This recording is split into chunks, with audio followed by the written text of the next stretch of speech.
Does having competitive experience in a sport make you any better at coaching strength and conditioning for the sport?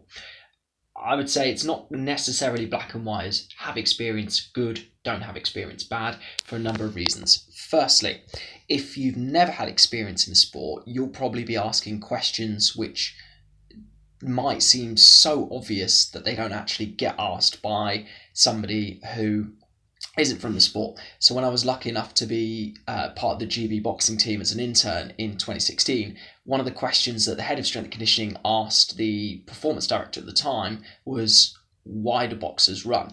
Now, it seems like such a simple question, but for example, when you've got people who are heavyweights or super heavyweights, it's very easy for them to pick up tendon type injuries if you end up running them too fast, too hard, or for too long. But if you have been brought up around boxing, boxers run. Why? Because they've always run. So simple questions like that can lead to more effective ways of conditioning athletes in a terms of cost to benefit ratio. That being said, if you do have experience in sport, there's certain things which you might, from a strength and conditioning coach perspective, question. But then if you've done the sport, you're like, actually, even though there isn't a research paper on this, there's probably a better reason why they are doing this. I remember attending a workshop years ago, and the person presenting the workshop was questioning why boxers, for example, have somebody else hit their abs. And the person presenting the workshop said that the best thing he would do in order to develop the ability for the boxer not to be put down with the body shot is work up to a 2 times body weight back squat.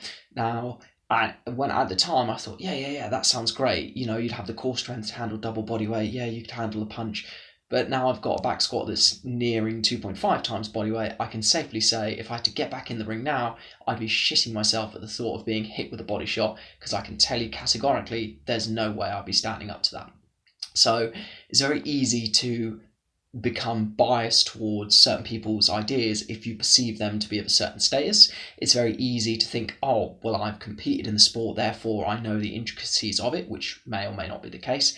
And equally, it's easy to think that if you've never competed in that sport, that you're somehow not going to be able to coach the strength and conditioning side of it well enough to be able to be useful. So I would say ask questions, even if you think they're stupid, even if you think you already know the answers.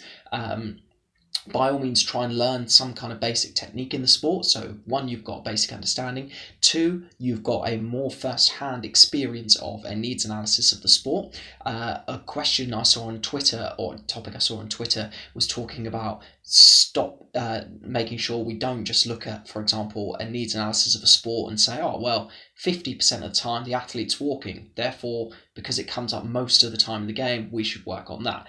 That's also useful if you're going to have first-hand experience of sport, because you'll realise how to raise the ceiling or even raise the floor, as myself and Jeffrey Chu spoke about in today's Platform to Perform podcast.